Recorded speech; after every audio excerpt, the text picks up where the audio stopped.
começando o Artigo 5º, um programa que leva até você temas que estão na Constituição Federal e que fazem parte do dia a dia de todos nós, cidadãos brasileiros. No programa de hoje vamos falar sobre a ação de revistar trabalhadores e seus objetos pessoais, também chamada de revista íntima.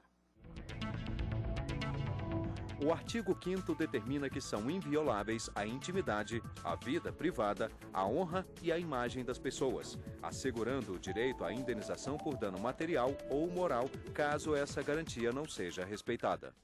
E para falar sobre revista no trabalho, nós recebemos dois convidados no estúdio do Artigo 5º. Está aqui conosco a desembargadora Márcia Mazzoni, do Tribunal Regional do Trabalho da 10ª Região. Também vamos conversar com o advogado Maurício Veiga, pós-graduado em Direito e Processo do Trabalho. Sejam bem-vindos ao Artigo 5º. Desembargadora, eu queria que a senhora começasse falando para a gente se é fácil identificar o limite de uma revista no trabalho.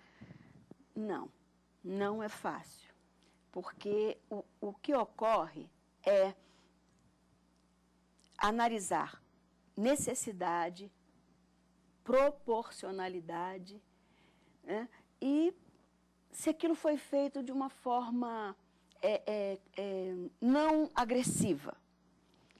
Então, já houve na turma que eu pertenço, no TRT, a terceira turma, 2 ações civis públicas movidas pelo Ministério Público do Trabalho contra 2 grandes empresas, requerendo que se aplicasse o dano moral àquelas empresas que revistavam os pertences dos seus advogados. Então, eu particularmente entendo que revista íntima é diferente de revista aos pertences do empregado. Para mim, na minha interpretação, revista íntima tem que ser tocado o empregado. Doutor Maurício, e para o senhor, há diferença aí entre a revista íntima e a revista de pertences dos trabalhadores?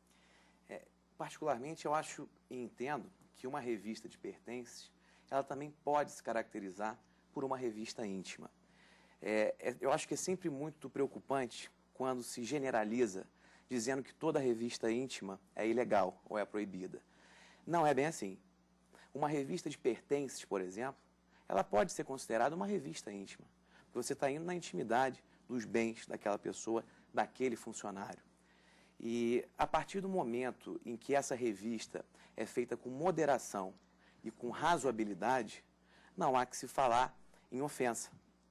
E esse é que é o grande desafio do empregador, é exatamente chegar a esses limites, é saber qual é o limite, porque evidentemente que estamos tratando de um direito personalíssimo, e um direito fundamental, que é o direito à honra, né, e à inviolabilidade daquela pessoa.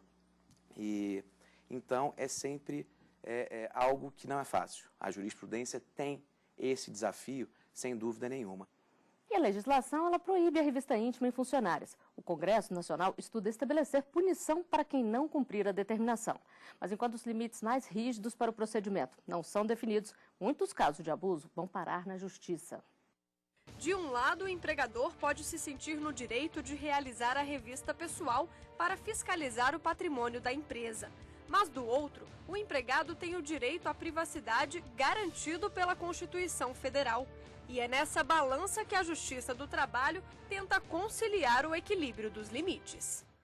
Em 1999, foi inserido na CLT o artigo 373, que proíbe o empregador ou representante legal de realizar revista íntima em funcionárias. E o projeto de lei 583, aprovado na Câmara em 2007, prevê a proibição de revista íntima em mulheres nos locais de trabalho, seja em empresas privadas, órgãos públicos, sociedade de economia mista, autarquias ou fundações em atividades no Brasil. O mesmo projeto, que aguarda apreciação do Senado, ainda prevê multa de 50 salários mínimos para o infrator, suspensão por 30 dias de quem fez a revista íntima. E no caso de reincidência, o empregador ficará sujeito à detenção de 6 meses a 1 ano. Segundo o procurador do Ministério Público do Trabalho, a tecnologia é uma boa opção para evitar conflitos trabalhistas. Nesse momento de tanto avanço tecnológico, de medidas que podem realmente preservar o seu patrimônio, você vistoriar bolsas, sacolas, mochilas e pertences do trabalhador também é revista íntima. Seria uma diferença só de gradação. Segundo o Tribunal Superior do Trabalho, para que não fique caracterizado o abuso, a revista íntima deve ser realizada com moderação. Um exemplo são as revistas feitas em bolsas ou mochilas, que não significa excesso do empregador e raramente gera indenização por dano moral. Desembargadora, em algum caso a revista de pertences dos trabalhadores pode ser considerada abusiva? Eu entendo que sim.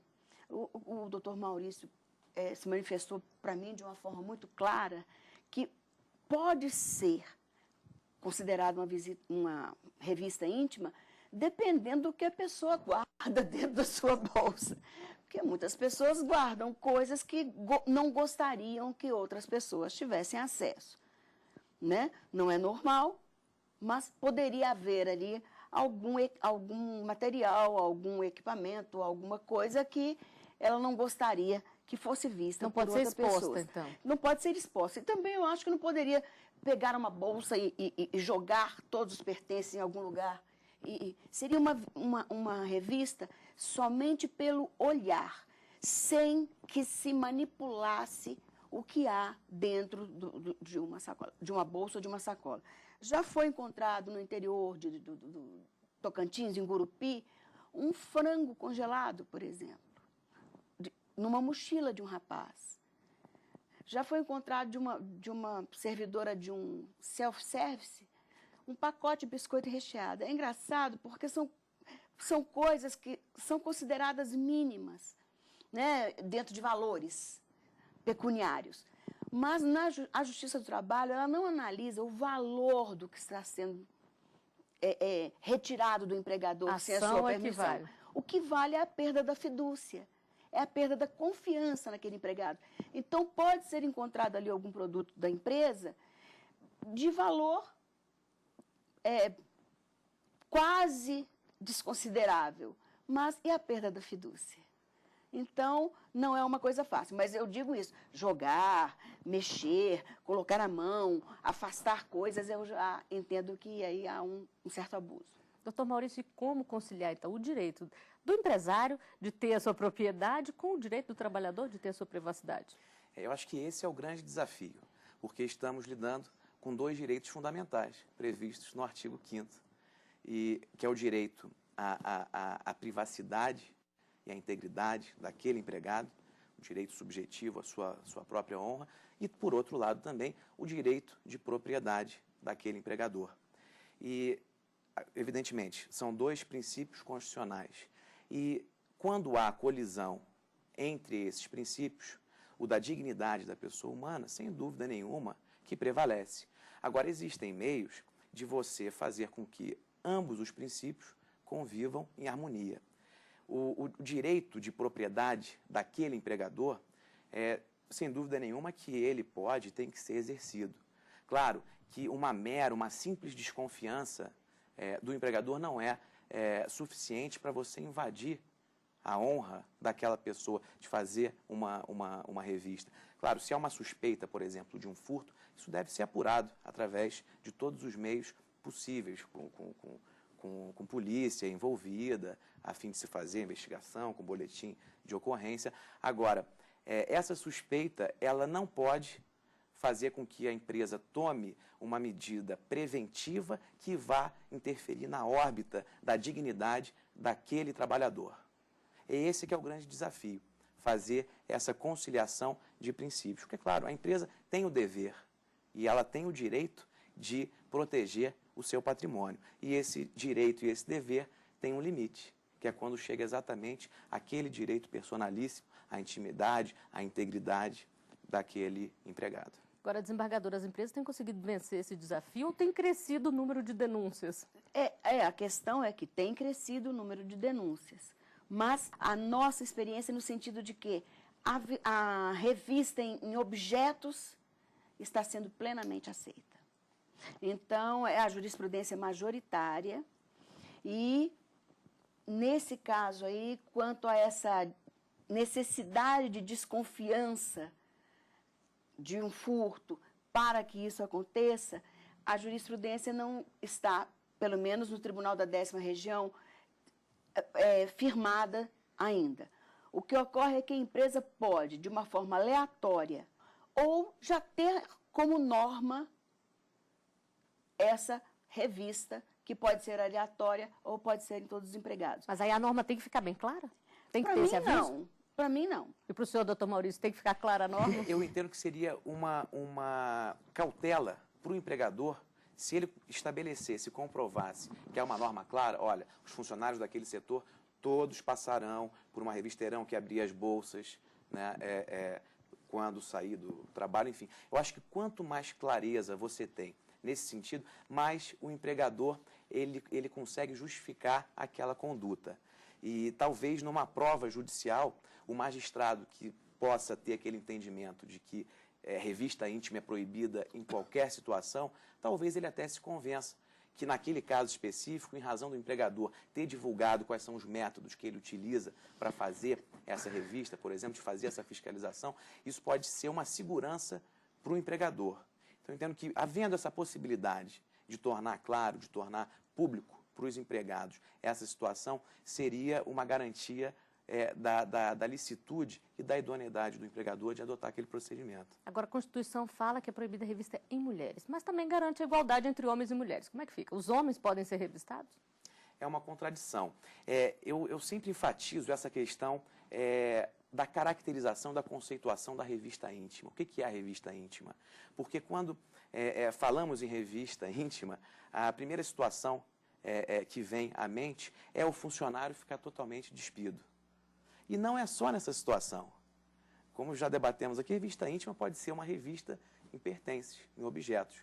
E havendo moderação, eu entendo que nesse caso a revista é lícita. Então, quando há uma invasão, por exemplo, do empregado ficar totalmente despido, eu entendo que nesse caso, aí sim, você viola a intimidade daquele empregado, seja homem ou seja mulher, até porque a Constituição assegura direitos iguais.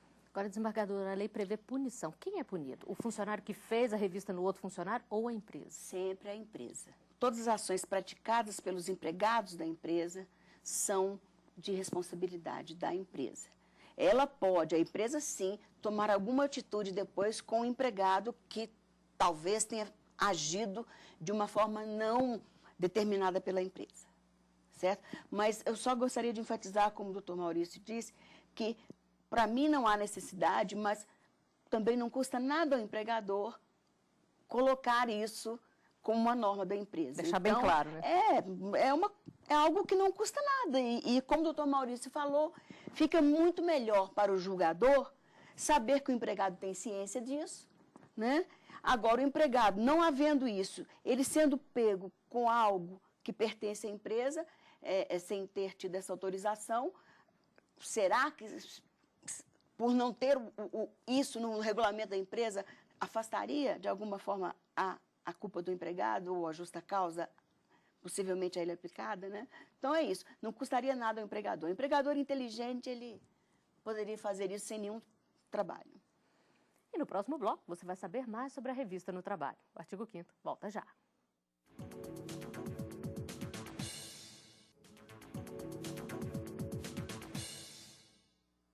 Estamos de volta com o artigo 5º.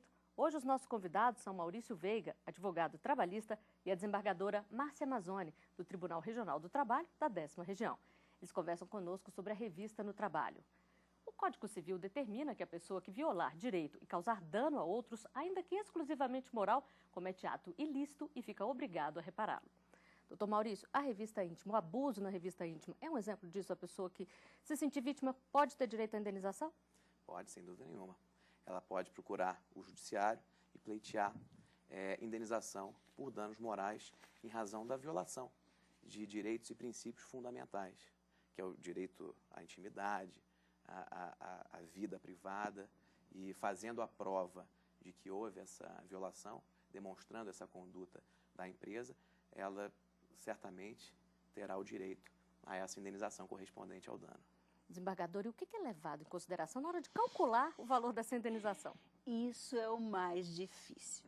É muito difícil, porque se levar em conta o salário do empregado, vai se levar em conta alguém que ganha salário mínimo, tem a moral, né, que valha menos do que quem ganha um salário alto. Então, mensurar com base no salário É o maior desafio. É o maior desafio. Então, mensurar através do ato, temos que ver, a empresa tem condições de pagar aquele valor?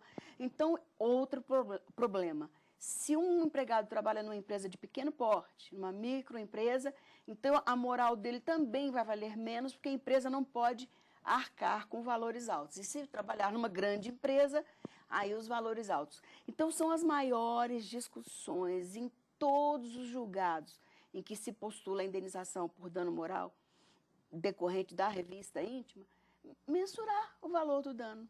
Porque seria algo com caráter pedagógico, para que a empresa não repita, mas também seria algo para, de alguma forma, compensar o empregado, né? De alguma forma, mostrar que o empregado não está desamparado. E a única forma é pecuniária, não há como. E que tipo de prova o empregado tem que ter, doutor Maurício?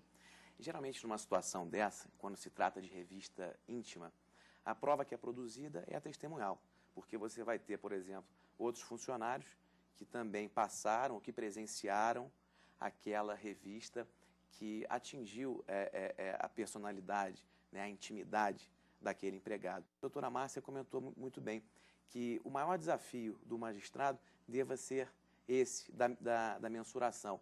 Deve ser algo muito tormentoso e angustiante, porque esse caráter pedagógico e essa questão punitiva deve ser levado em conta, porque se você arbitra, por exemplo, uma indenização no valor extremamente elevado para uma empresa, mesmo que aquele dano praticado ele corresponda, justificasse aquele valor elevado, às vezes você pode fazer com que, vamos supor, seja uma microempresa com 2 funcionários e ela vai fechar as portas.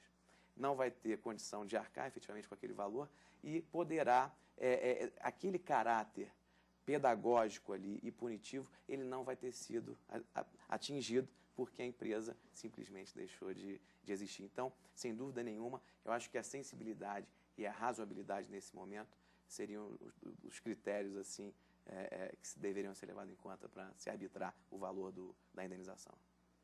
E nas ruas as pessoas falam sobre a revista de trabalhadores ou dos pertences pessoais. A equipe do Artigo 5º foi conferir as opiniões. Isso é chato, né? Você pegar e revistar a bolsa das pessoas. Eu não acho legal isso. É uma questão de segurança, né, da própria empresa, né, na verdade. Porque acontece, tem casos que o funcionário pega mesmo, rouba, né? Eu acho que é justo, sim. Isso aí é um tipo de segurança, porque tem várias empresas que, né, tem possibilidade de ter funcionários que tem essa atitude. Tem que ter a base da confiança, senão eu acho que não é necessário. Tem que ter segurança, no caso de eletrônicos. Vai abrir, vai olhar tudo que tem dentro, né, as coisas da gente, não sei, não concordo. Um péssimo negócio, né, para uma empresa é desconfiar do seu trabalhador, né, que afinal de contas o trabalhador da empresa é o cartão de visitas da empresa. Eu creio que é um constrangimento, né, mas cada empresa tem suas normas e o empregado tem que cumpri-las, não é isso? Desembargadora, a gente já falou aqui de ser uma norma, deixar bem claro, mas o funcionário tem mesmo que aceitar? Se ele não aceitar, ele pode ser demitido? Como é que funciona? Se for norma da empresa, quando ele entra para a empresa, ela é totalmente válida.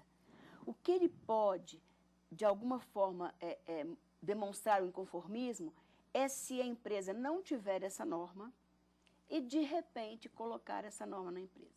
Então, existe um artigo da CLT, que é o 468, que diz que as alterações nas condições do contrato de trabalho, se elas forem por mútuo consentimento e prejudicarem o empregado, não são válidas. Então, se forem unilaterais, pior ainda. Então, se presume a coação do empregado ao se alterar uma norma da empresa. Mas, no momento em que ele é admitido na empresa, não há, no meu entendimento, nenhum problema de existir essa norma. Só a alteração em si que feriria o artigo 468 da CLT. Poderia ser assim identificado. Doutor Maurício, e o que uma pessoa que se sente vítima de abuso durante a revista deve fazer? Qual que é o procedimento? Talvez o primeiro procedimento, a primeira atitude, é uma queixa formal para o superior imediato, né, da empresa, ou então para o próprio dono da empresa, dependendo do tamanho dela, expondo os motivos, dizendo, olha, A forma como essa revista é feita, ela me ofende. Eu acho que talvez tendo essa exposição, o próprio empregador pode refletir e buscar até uma orientação jurídica para saber se aquele tipo de revista que ele está fazendo é uma revista vexatória ou não, se é lícita ou não. E antes de entrar, de procurar uma decisão judicial, talvez o melhor caminho fosse uma conversa com o próprio empregador. Porque, é claro, uma mera desconfiança não pode fazer com que ele adote mecanismos que violem a integridade daquele seu empregado. Todavia, ele está dentro de um direito de preservar o seu patrimônio. E ele vai tentar arranjar um jeito de conciliar esses dois princípios. Desembargador, e faz diferença o tipo de empresa em que a pessoa trabalha? Por exemplo, algumas que trabalham com coisas mais caras ou com medicamentos, por exemplo, isso faz diferença na hora de julgar o caso? Com toda certeza, sim, porque são os elementos justificadores do cuidado do empregador. Imagine uma joalheria, por exemplo, né, que tem objetos pequenos, mas de grande valor. Né? Um supermercado, por exemplo, como foi um caso analisado pela terceira turma. São produtos ali que podem ser, de alguma forma, pegos pelo empregado sem que o empregador possa controlar, a não ser por esse meio da revista em si. Doutor Maurício, hoje é muito comum, qualquer lugar que a gente chega tem uma câmera de vigilância. Isso é sempre permitido? Ou algum lugar o uso de câmeras pode ser questionado? Também é um outro assunto que é extremamente polêmico. Também existem projetos de lei nesse sentido. Um deles, me parece, que quer proibir completamente a existência de câmeras, mas, atualmente, o que nós temos e o que a jurisprudência se baseia em suas decisões é de que, por exemplo, você não pode ter câmera no banheiro dos empregados, no banheiro que os empregados frequentam. Vestiário pode? Vestiário também não. Vestiário também não. Banheiro, vestiário, em alguns casos até o próprio refeitório, porque você estaria ali violando uma intimidade do funcionário. Todavia, você tendo câmera num determinado setor, por exemplo, e de preferência o empregado sabendo que existe aquela câmera, isso é uma segurança para a empresa, isso seria plenamente válido e lícito. Nós temos um exemplo que poderia ser citado aqui, que é o caso de empresas que lidam com manipulação, farmácias, né, de produtos e de medicamentos que têm uma restrição, que têm um controle e que não podem ser submetidos para a população de forma indiscriminada. Então é natural que aquela empresa adote um mecanismo de segurança a fim de evitar e coibir que aquele produto, que aquela substância entre em contato com os cidadãos que não seja pela via normal, de numa farmácia apresentar um pedido médico. Nesse caso, é plenamente válido e eficaz que essa empresa, que essa farmácia, por exemplo, ela adote esses mecanismos. Ou a instalação de câmeras no momento em que está sendo manipulado aquele remédio, ou então câmera para se fazer mesmo uma revista superficial das bolsas, que é uma revista íntima e que, nesse caso, você teria uma justificativa para que fosse procedida. E a questão ela é interessante e muito polêmica, porque o próprio Tribunal Superior do Trabalho tem decisões conflitantes nesse sentido. Você tem jurisprudência dizendo que revista íntima não pode, de jeito nenhum. Agora, você também tem decisões dizendo que se a revista for de pertences, feita de modo com moderação, com razoabilidade, você não estaria violando o direito à intimidade daquela pessoa. E também é importante destacar, teve uma recente entrevista do ministro vice-presidente do TST, ministro Barros Levenhag, em que ele fala expressamente em que, havendo moderação, a revista íntima pode sim ser feita. Desembargador, então, não dá para generalizar, né? Caso a caso é um assunto ainda muito polêmico. Exatamente. É um assunto que demanda um exame de provas e depende também do juiz. Todas as decisões dependem de como o juiz pensa, o que ele entende pela vida, porque, por exemplo, nessas ações civis públicas que foram julgadas pela terceira turma, são 5 componentes da turma, foi 3-2. Então, o juiz, em todos os seus julgados, ele coloca uma parte de si. Então, alguns são mais rigorosos e afastam a possibilidade. Outros são mais, analisam de uma forma mais fria, considerando que o empregador ele tem o direito potestativo, como nós chamamos, de cuidar do seu patrimônio. Então, claro que em todos os casos existe a análise de prova e existe ali o entendimento do juiz, a sua convicção formada com base naquela prova. Bom, com essa explicação nós chegamos ao final de mais um Artigo 5º. Dr. Maurício Veiga, desembargadora Márcia Mazzoni, eu agradeço a participação de vocês aqui conosco e lembro que você também pode fazer parte do nosso programa, mandando sugestões para o e-mail artigo5@stf.jus.br. A gente se vê na semana que vem. Até lá.